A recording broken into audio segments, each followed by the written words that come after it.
Computer സയൻസിൻ്റെ chapter 2-ലെ 5-ാമത്തെ ക്ലാസ്സിലേക്ക് നിങ്ങൾക്കെല്ലാവർക്കും സ്വാഗതം. ഈ ക്ലാസ്സിൽ നമ്മൾ പഠിക്കുന്നത് കഴിഞ്ഞ ക്ലാസ്സിൻ്റെ ബാക്കിയായിട്ടുള്ള കൺസെപ്റ്റ് ഓഫ് ഒബ്ജക്റ്റ് ഓറിയൻറ്റേഷൻ എന്ന് പറയുന്നതിൻ്റെ ഡേറ്റ എൻക്യാപ്സുലേഷൻ, മോഡുലാരിറ്റി, ഇൻഹെറിറ്റൻസ്, ഈ 3 ഭാഗങ്ങളെക്കുറിച്ചാണ്. നമ്മൾ നേരത്തെ പഠിച്ചത് 3 ഭാഗങ്ങളായിരുന്നു: ക്ലാസ്, ഒബ്ജക്റ്റ്, ഡേറ്റ അബ്സ്ട്രാക്ഷൻ. അപ്പോൾ അത് 3 നിങ്ങൾക്ക് മനസ്സിലായി കാണും എന്ന് വിചാരിക്കുന്നു. അപ്പം നമുക്ക്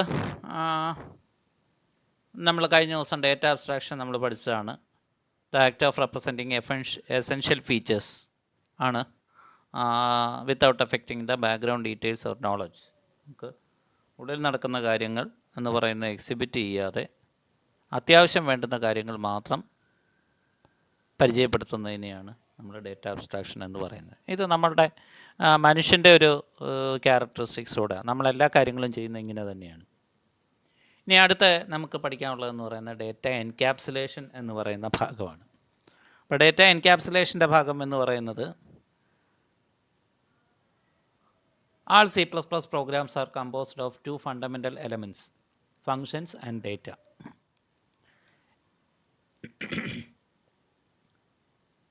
Encapsulation is an object-oriented programming concept that binds together the data and functions that manipulate the data and keeps both data and functions safe from outside interference and misuse. അപ്പോൾ നമുക്കറിയാം, എല്ലാ C++ പ്രോഗ്രാമിനകത്തും അടിസ്ഥാനപരമായുള്ള 2 ഭാഗങ്ങളാണ് ഉള്ളത്. ഒന്ന് ഫങ്ഷൻ, രണ്ടാമത്തെ data. Function എന്ന് പറഞ്ഞു കഴിഞ്ഞാൽ സ്റ്റേറ്റ്മെൻറ്റുകളുടെ കൂട്ടത്തെ നമ്മൾ ഫങ്ഷൻസ് എന്ന് പറയുന്നു. ഡേറ്റ എന്ന് പറഞ്ഞു കഴിഞ്ഞാൽ എന്താണ്? മെമ്മറി ലൊക്കേഷനെയാണ് നമ്മൾ ഡേറ്റ വേരിയബിൾസ് എന്ന് പറയുന്നത്. എൻക്യാപ്സുലേഷൻ എന്താണെന്ന് വെച്ച് കഴിഞ്ഞാൽ ഡേറ്റയും ഫങ്ഷൻസോടെ ഒരുമിച്ച് ചേർത്ത് ഒറ്റക്കെട്ടായിട്ട് വെക്കുന്നതിനെയാണ് എൻക്യാപ്സുലേഷൻ എന്ന് പറയുന്നത്. അപ്പോൾ എന്ന് പറഞ്ഞു കഴിഞ്ഞാൽ വേറെ ഒന്നുമില്ല, ക്ലാസ് ആണ് ഒരു encapsulation. Class contains data and function എന്ന് നമ്മൾ നേരത്തെ തന്നെ പഠിച്ചിട്ടുണ്ട്, അല്ലേ? ക്ലാസ്സിനകത്ത് ഡേറ്റയും ഉണ്ട്, ഫങ്ഷൻസും ഉണ്ട്. സോ അതിന് രണ്ടിനെയും കൂടെ കമ്പൈൻ ചെയ്യാൻ വേണ്ടിയിട്ടാണ് നമ്മൾ ക്ലാസ് ഡിഫൈൻ ചെയ്തിരിക്കുന്നത്. അപ്പോൾ അന്നേരം ക്ലാസ് എന്ന് പറയുന്നത് തന്നെ ഒരു എൻക്യാപ്സുലേഷനാണ്. അപ്പോൾ നമ്മളുടെ എല്ലാ ഇതും റിയൽ വേൾഡ് പ്രോപ്പർട്ടിയാണ് എൻക്യാപ്സുലേഷൻ. അപ്പം നമ്മളുടെ ശരീരം എന്ന് പറയുന്നത് വിവിധ അവയവങ്ങളും ആ അവയവങ്ങളുടെ പ്രവർത്തനവുമായി ബന്ധപ്പെട്ടയാണ്. അവയവങ്ങൾ എന്ന് പറയുന്നത് നമ്മൾ ഡേറ്റയായിട്ട് റെപ്രസെൻ്റ് ചെയ്യുകയാണെങ്കിൽ അവയുടെ പ്രവർത്തനം എന്ന് പറയുന്ന ഫങ്ഷനായിട്ട് നമ്മൾ റെപ്രസെൻ്റ് ചെയ്യുന്നു. ഒന്നാലോചിച്ച് നോക്കുക, നമ്മൾ കണ്ണ് കാണുന്നു. കണ്ണെന്ന് പറയുന്നത് ഓപ്റ്റിക്കൽ അല്ലെങ്കിൽ നെർവ്സ്, ഓപ്റ്റിക്കൽ അതേപോലെ ഒപ്പം തന്നെ നെർവ്സ്, ഇതെല്ലാം കൂടെ ചേർന്നിട്ടാണ് നമ്മൾ കണ്ണുകളുടെ അടിസ്ഥാനപരമായിട്ടുള്ള കാര്യങ്ങൾ എന്ന് പറയുന്നത്. ഭക്ഷണം കഴിക്കുന്നു, ഓടുന്നു, ചാടുന്നു. അതേപോലെ തന്നെ നമ്മളുടെ ശരീരത്തിൽ ഇൻറ്റേർണലായിട്ട് നടക്കുന്ന കാര്യമാണ് ബ്ലഡ് സർക്കുലേഷൻ എന്ന് പറയുന്നത്. അപ്പോൾ ഇതെല്ലാം ബ്ലഡ് എന്ന് പറയുന്ന ഡേറ്റയായിട്ട് കൺസിഡർ ചെയ്യുകയാണെങ്കിൽ അത് പമ്പ് ചെയ്യുന്ന മെത്തേഡിനെയാണ് നമ്മൾ ഫങ്ഷൻസ് എന്ന് പറയുന്നത്. അപ്പം ഇങ്ങനെ നമ്മളുടെ ശരീരത്തിലും പ്രപഞ്ചത്തിലും നടക്കുന്ന പ്രവർത്തനങ്ങളുടെ എല്ലാം ഒരു എക്സാമ്പിളാണ് എൻക്യാപ്സുലേഷൻ എന്ന് പറയുന്നത്.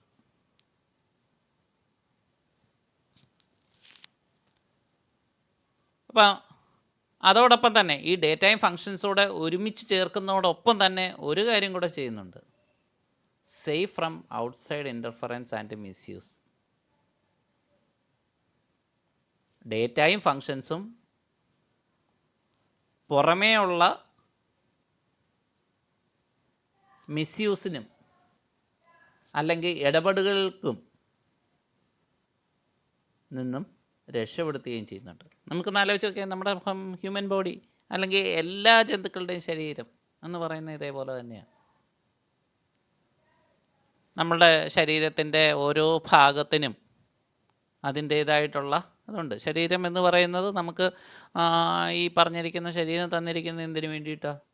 നമ്മുടെ ശരീരത്തിലേക്ക് ഇപ്പോൾ രോഗാണുക്കളെ തടഞ്ഞു നിർത്താൻ വേണ്ടിയിട്ടാണ് ആ ഓരോരോ കാര്യങ്ങൾ ചെയ്യുന്നത്. ഇതേപോലെ തന്നെ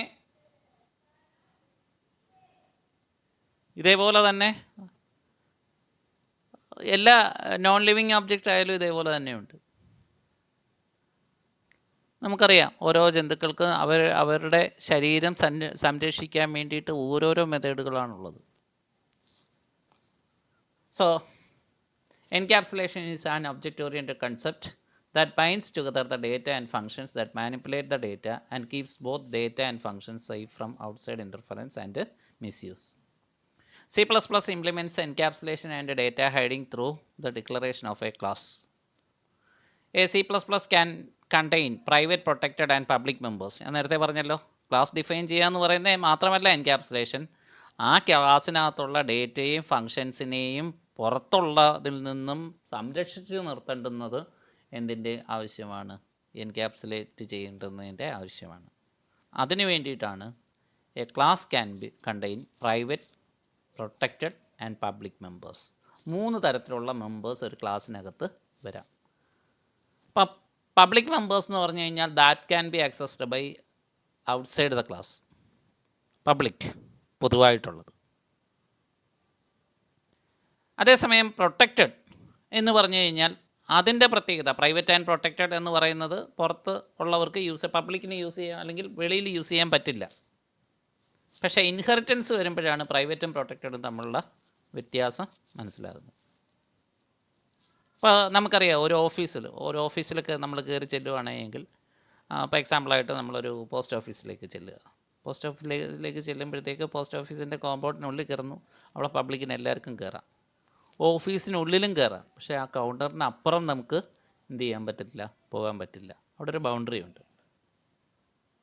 ഇതേപോലെ തന്നെ നിങ്ങൾ ക്ലാസ്സിൽ വരുന്നു, നിങ്ങൾക്ക് എല്ലാ ക്ലാസ്സിലും കയറാനുള്ള പെർമിഷൻ ഇല്ല. നിങ്ങൾക്ക് നിങ്ങളുടെ സ്വന്തം ക്ലാസ്സിൽ കയറാം, ഓഫീസിൽ കയറാം.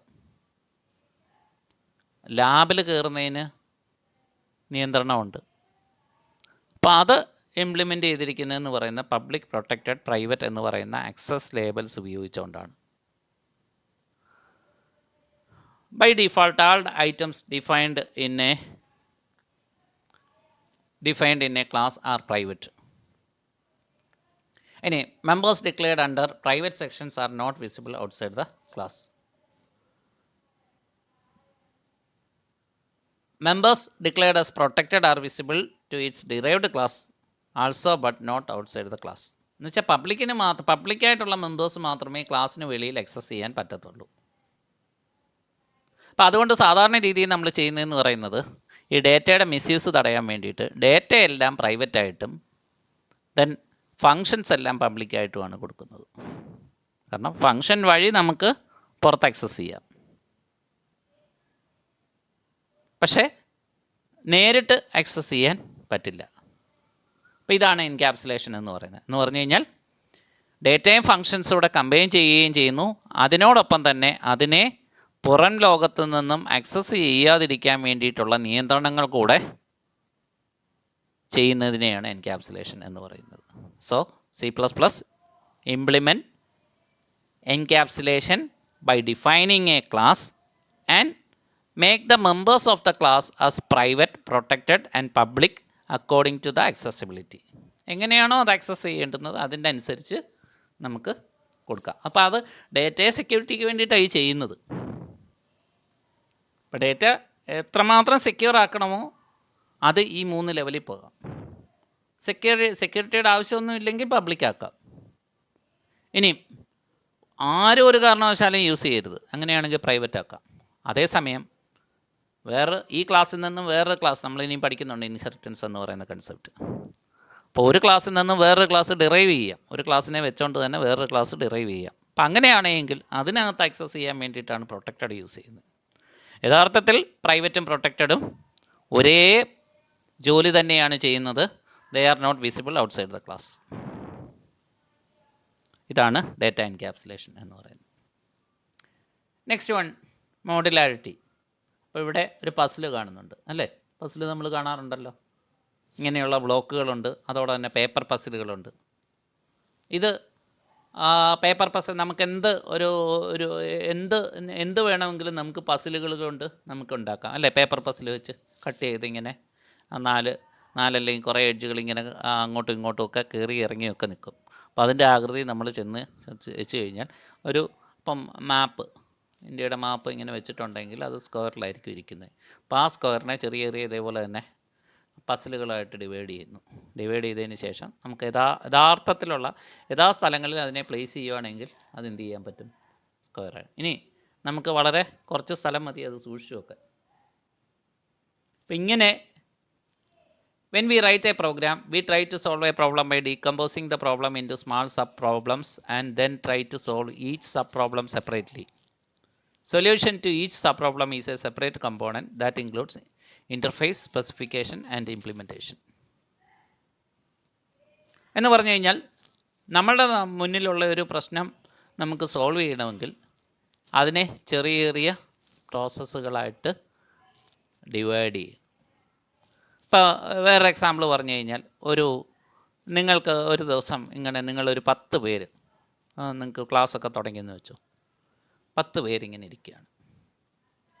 അപ്പോൾ അന്നേരം ഒരു 100 നമ്പേഴ്സ് 100 പ്രൈസ് സ്കൂളിലെ വിവിധ സാധനങ്ങളുടെ എല്ലാം പ്രൈസ് ലിസ്റ്റുമായിട്ട് ടീച്ചർ വരികയാണ്. വേണ്ടുന്നത് ഇതിൻ്റെ സം കാൽക്കുലേറ്റ് ചെയ്യുക എന്നുള്ളതാണ്. അപ്പോൾ പ്രൈസ് ലിസ്റ്റ് എന്ന് പറയുന്നത് ബോർഡിൽ അങ്ങ് ഡിസ്പ്ലേ ചെയ്തു. 100 ഐറ്റത്തിൻ്റെയും വില ബോർഡിൽ ഡിസ്പ്ലേ ചെയ്തു. ഇത് തമ്മിൽ കൂട്ടി ഇതിൻ്റെ സം കാൽക്കുലേറ്റ് ചെയ്യണം. നിങ്ങൾ 10 പേരിരിപ്പുണ്ട്, എന്ത് ചെയ്യാൻ പറ്റും? ഈ പ്രോബ്ലം സോൾവ് ചെയ്യാൻ ഏറ്റവും എളുപ്പമുള്ള മെത്തേഡ് എന്താണ്? നമ്മൾ 10 പേരുണ്ട്, ഒരാൾ തന്നെ 100 നമ്പറിൻ്റെ സം കാണുക എന്ന് പറയുന്നത് ടൈം കൺസ്യൂമിങ് ആണ്, അതോടൊപ്പം തന്നെ എറേനിയസുമാണ് അല്ലേ? അതേസമയം ഈ ബോർഡിൽ ഈ എഴുതിയേക്കുന്ന 10 നമ്പറിനെ 10 അങ്ങ് ഡിവൈഡ് ചെയ്യുക, 100 നമ്പറിനെ 10 അങ്ങ് ഡിവൈഡ് ചെയ്യുന്നു. 10 ഡിവൈഡ് ചെയ്യുകയാണെങ്കിൽ ഓരോ ഗ്രൂപ്പിലും 10 നമ്പേഴ്സ്, 10 പേരുണ്ടല്ലോ, ഒരാൾ 10 നമ്പറിൻ്റെ സം കാൽക്കുലേറ്റ് ചെയ്തു. 10 നമ്പറിൻ്റെ സം കാൽക്കുലേറ്റ് ചെയ്തിട്ട് അയാൾ ബോർഡിൽ ആ 10 നമ്പറിൻ്റെ സം എഴുതുന്നു.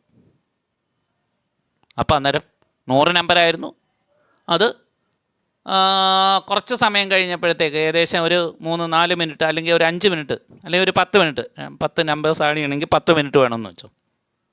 10 മിനിറ്റ് കഴിഞ്ഞപ്പോഴത്തേക്ക് 10 നമ്പറുകളുടെ 10 വീതമുള്ള നമ്പറുകളുടെ സമ്മായിട്ട് നമ്മൾ ബോർഡ് എഴുതി. ഇനി അതും വേണമെങ്കിൽ ഡിവൈഡ് ചെയ്യാം. 5 ഡിവൈഡ് ചെയ്ത് കഴിഞ്ഞാൽ 2 നമ്പേഴ്സിൻ്റെ 5 ഗ്രൂപ്പായിട്ട് ഡിവൈഡ് ചെയ്ത് കഴിഞ്ഞാൽ എന്താണ്? 5 പേരുണ്ട്, 10 പേരുണ്ട്, അത് 10 പേരും വേണ്ട, 5 പേരെടുത്തിട്ട് 2 നമ്പർ കൂട്ടി നോക്കുന്നു. 5 സമ്മായി അല്ലേ? ഈ 5 സം എന്ന് പറയുന്നത് വേണമെങ്കിൽ ഒറ്റയടിക്ക് ചെയ്യാം, അല്ലെങ്കിൽ 2 പേരായിട്ട് ചെയ്യാം.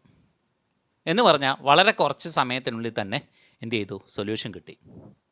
ഇതേപോലെ തന്നെ കമ്പ്യൂട്ടർ പ്രോഗ്രാമിനെയും ചെറിയ ചെറിയ പീസസ് ആയിട്ട് ഡിവൈഡ് ചെയ്ത് ഓരോ പ്രോസസ്സിനും ഓരോരോ മോഡ്യൂളാക്കി മാറ്റുന്നു. ഇപ്പോൾ എക്സാമ്പിളായിട്ട് ഒരു സ്കൂളിലൊരു സോഫ്റ്റ്വെയർ ചെയ്യുകയാണെങ്കിൽ അത് സ്റ്റുഡൻറ്റിനെ റെപ്രസെൻ്റ് ചെയ്യുന്ന സോഫ്റ്റ്വെയർ കാണും, അതോടൊപ്പം തന്നെ ടീച്ചറിനെ റെപ്രസെൻ്റ് ചെയ്യുന്ന സോഫ്റ്റ്വെയർ കാണും. സ്റ്റുഡൻറ്റിനെ റെപ്രസെൻ്റ് ചെയ്യുന്ന സോഫ്റ്റ്വെയർ ആണെങ്കിൽ സ്വാഭാവികമായിട്ടും അതിനകത്ത് അഡ്മിഷൻ കാണും, ഫീസ് കളക്ഷൻ കാണും, എക്സാമിനേഷൻ കാണും, അറ്റൻഡൻസ് കാണും, ഇങ്ങനെ പല കാര്യങ്ങൾ കാണും.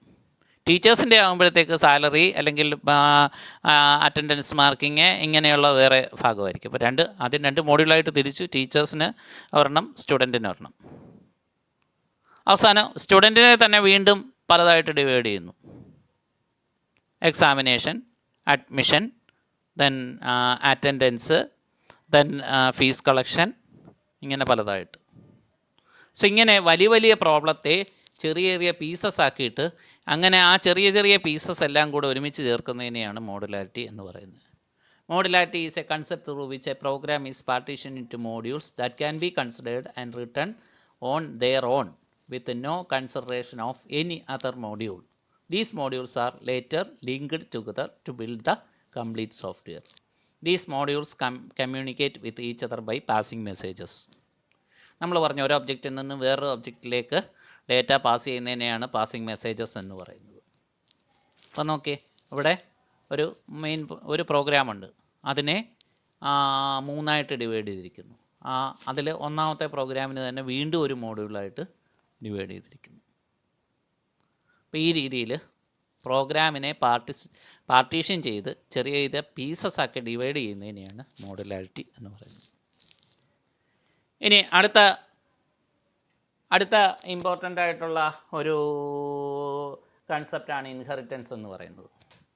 ഇൻഹെറിറ്റൻസ് എന്ന് പറഞ്ഞാൽ inheritance is the process by which objects of one class acquire properties and functionalities of another class.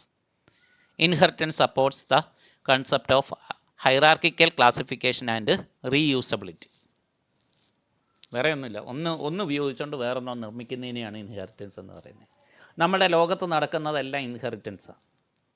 നമ്മൾ ഇൻഹെറിറ്റൻസിൻ്റെ ഭാഗമാണ്. മനുഷ്യനെല്ലാം ഇൻഹെറിറ്റൻസിൻ്റെ ഭാഗമാണ്. എല്ലാ ആനിമൽസും ഇൻഹെറിറ്റൻസിൻ്റെ ഭാഗമാണ്. എല്ലാ പ്ലാന്റ്സും ഇൻഹെറിറ്റൻസിൻ്റെ ഭാഗമാണ്. എന്ന് പറഞ്ഞു കഴിഞ്ഞാൽ അമ്മ, അച്ഛൻ, അതിൽ നിന്ന് മക്കൾ 2 പേര് കാണും. വീണ്ടും ഈ ഓരോ തലമുറ ഇങ്ങനെ കഴിഞ്ഞുകൊണ്ടേയിരിക്കുന്നു. അന്നേരം ഈ പ്രോസസ്സിനെയാണ് നമ്മൾ പറയുന്നത് ഇൻഹെറിറ്റൻസ് എന്ന് പറയുന്നത്. ഇത് പല ലെവലിലായിട്ട് ഇതായിട്ടാണ് നടക്കുന്നത്. അതിനെക്കുറിച്ച് നമുക്ക് പിന്നീട് പഠിക്കാം. അന്നേരം inheritance is the process by which objects of one class acquires the properties and functionalities of another class. ഒരു ക്ലാസ്സിൻ്റെ ക്യാരക്ടറിസ്റ്റിക്സും ബിഹേവിയറും വേറൊരു ക്ലാസ്സിലേക്ക് ട്രാൻസ്ഫർ ചെയ്യുന്നതിനെയാണ് നമ്മൾ ഇൻഹെറിറ്റൻസ് എന്ന് പറയുന്നത്. അപ്പോൾ അതുകൊണ്ടുള്ള ഗുണം എന്ന് പറയുന്നത് കോഡ് റീയൂസബിലിറ്റി ആയിരിക്കും. ഇപ്പോൾ എക്സാമ്പിളായിട്ട് നമ്മളൊരു വെഹിക്കിൾസ് എന്ന് പറയുന്നത് നമ്മൾ കൺസിഡർ ചെയ്യുന്നു. അപ്പോൾ അതിനെ ഇവിടെ ഡിവൈഡ് ചെയ്തിരിക്കുന്ന bikes, cars, bus and trucks. ഇനി സൈക്കിൾ വേണമെങ്കിൽ pulled vehicle, non pulled vehicle, അല്ലെങ്കിൽ മോട്ടോർ വെഹിക്കിൾ, ഇങ്ങനെ പലതായിട്ട് വേണമെങ്കിൽ ഡിവൈഡ് ചെയ്യാം. ഇനി ബൈക്ക് തന്നെ പെഡൽ ബൈക്സ്, മോട്ടോർ ബൈക്സ്. പെഡലുള്ളത് എന്ന് വെച്ചാൽ ചവിട്ടി പോകുന്നതിനെയാണ് പെഡൽ ബൈക്സ് എന്ന് പറയുന്നത്. Then motor bike. ദെൻ കാറുകളാണെങ്കിൽ പിക്കപ്പ്, SUV, അതേപോലെ തന്നെ എസ്റ്റേറ്റ് കാറ്, വാന്, ഇങ്ങനെ ഓരോ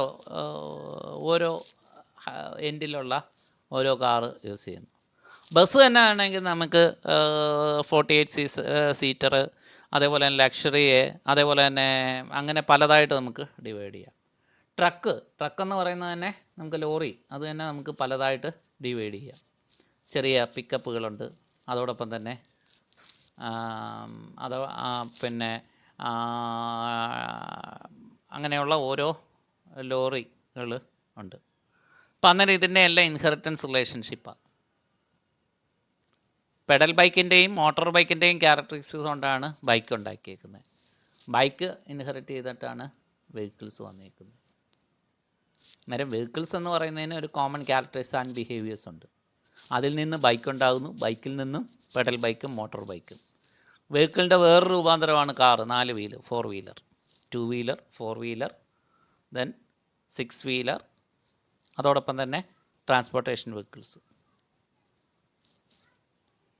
Once a class is written, created and debugged, if needed, it can be distributed for use in other programs. This is called reusability. ഇതിനെയാണ് നമ്മൾ reusability എന്ന് പറയുന്നത്. In object-oriented programming, the concept of inheritance provides an important extension to the idea of reusability. Through this, we can add additional features to an existing class without modifying it. This is made possible through deriving a new class from the existing one. The new class will inherit the capabilities of the old one and can add features of its own. The existing class is called the base class, and the new class is referred to as the derived class. The derived class will have combined features of both the classes. Any number of classes can be derived from an existing class. അപ്പോൾ എന്ന് പറഞ്ഞു കഴിഞ്ഞാൽ നിലവിലത്തെ ഒരു class ഉപയോഗിച്ചുകൊണ്ട് പുതിയൊരു class define ചെയ്യാം. നിലവിലുള്ള ക്ലാസ്സിനെ നമ്മൾ ബേസ് ക്ലാസ് എന്നും പുതിയതായിട്ട് ഡിറൈവ് ചെയ്യുന്ന ക്ലാസ്സിനെ ഡിറൈവ്ഡ് ക്ലാസ് എന്നും പറയും. എനിക്ക് ഇതിൻ്റെ പ്രത്യേകത എന്ന് പറയുന്നത് ബേസ് ക്ലാസ്സിൻ്റെ ഡേറ്റയും ഫങ്ഷൻസും ഡിറൈവ്ഡ് ക്ലാസ്സിനകത്തേക്ക് ട്രാൻസ്ഫർ ചെയ്യുന്നു. എങ്ങനെ ട്രാൻസ്ഫർ ചെയ്യണം എന്ന് തീരുമാനിക്കുന്നത് അതിൻ്റെ ആക്സസിബിലിറ്റി അനുസരിച്ചാണ്. ബേസ് ക്ലാസ്സിൻ്റെ പബ്ലിക്കും പ്രൊട്ടക്റ്റഡ് മെമ്പേഴ്സ് എന്ന് വെച്ചാൽ പ്രൈവറ്റ് മെമ്പേഴ്സ് ഒരിക്കലും ഇൻഹെറിറ്റ് ചെയ്യത്തില്ല. അന്നേരം public and protected members can be inherited to the derived class. തിരിച്ചില്ല, ഡിറൈവ്ഡ് ക്ലാസ്സിൻ്റെ ഡേറ്റയും ഫങ്ഷൻസും ബേസിലേക്ക് പോകത്തില്ല. ബേസിൽ നിന്നും ഡിറൈവിലേക്കേ ഉള്ളൂ, ഒരു സൈഡിലേക്ക് മാത്രമേ ഉള്ളൂ. Any number of classes can be derived from an existing class. ഒരു ക്ലാസ്സിൽ നിന്നും എത്ര ക്ലാസ് വേണമെങ്കിലും നമുക്കുണ്ടാക്കാം. ഇതാണ് ഇൻഹെറിറ്റൻസ് എന്ന് പറയുന്നത്. അപ്പം അന്നേരം ഇത് ഓർത്ത് വെച്ചോണം.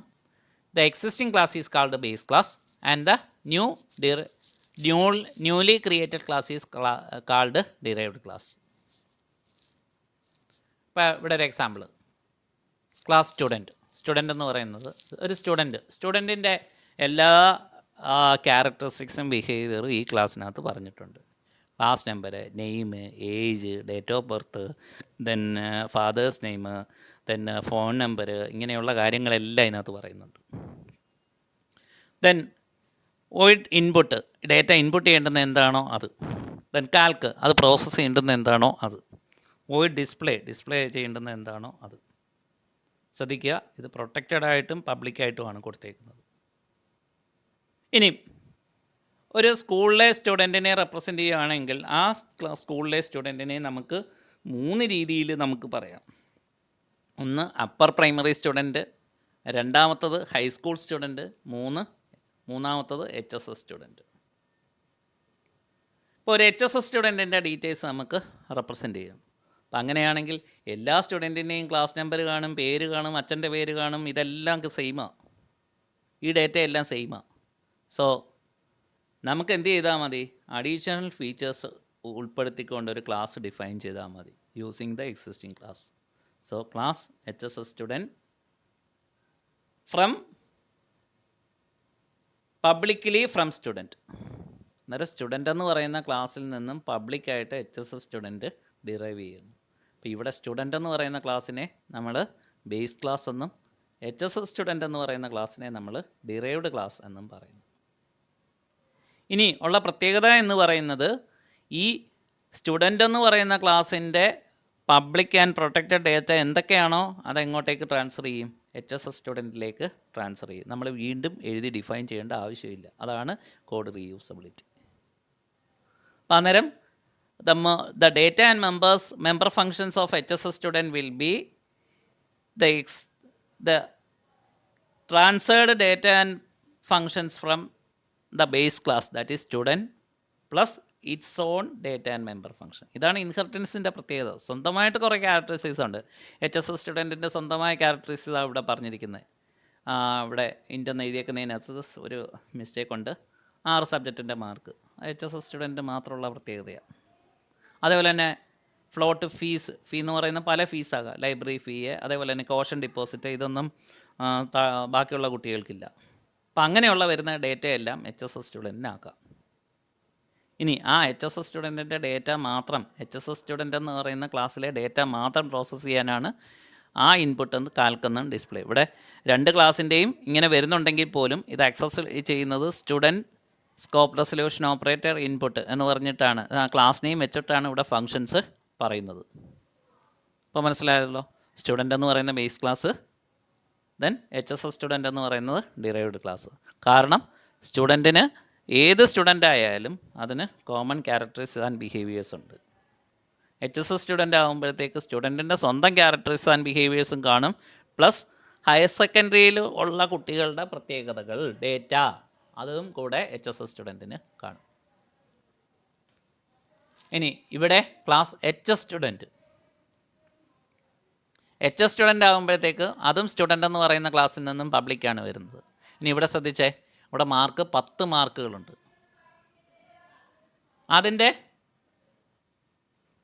അതിൻ്റെ ഫീസുകളുണ്ട്. ആ ഫീസ് ഇതെല്ലാം കൂടെ ചേർത്തിട്ടാണ് നമ്മൾ അവിടെ കൊടുത്തേക്കുന്നത്. അപ്പം നമുക്ക് ഈ ക്ലാസ് ഇവിടെ കൊണ്ട് നിർത്താം.